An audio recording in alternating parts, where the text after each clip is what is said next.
प्यारे बच्चों, आज पढ़न नवि जमोस कशर किताब माहौलच आलूदगी। खुदा सबन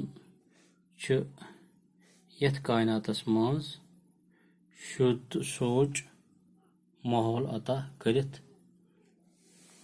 जू जन हंद लसन बसन प्रथन पोठन तो फांफलन खतर प्रथ रंग इंतजाम करित थमित पन्नि आराम तो आसाइश खतर बनो इंसानन हर कह सामान। सड़क करन तामीर, हवाई जहाज, रेडियो, टेलीविजन, बड़ बड़ कारखान तो जंगी हथियार करन तैयार। ईचा इंसानन पानस खतर सहूलियत पानस अतन थाव त्यूता वोत इंसानस नुकसान। रेलन, गाड़ियन तो कारखानन हंद दह सोरे ओंद पोक ओलूद करान। हेलीकॉप्टरन हंस गगराय हिश आवाज। रेडियो तो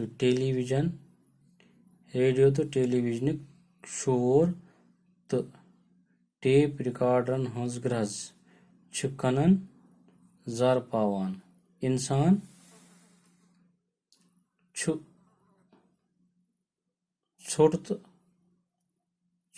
तो गंदगी दरियावन मज दरित दिवान। गरन मज नेरन वोल बदरव यमनई कलन मज वातान। नतीज द्राव यह कि आब रूद न चनस लायक, न आबी जू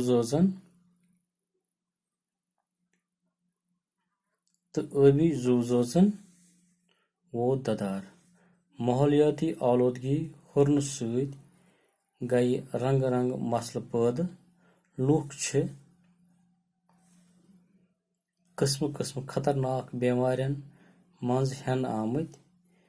सीनच बेमार, कांबल तो अंद्रमन हंज बेमार दोह खत दोह हुरान।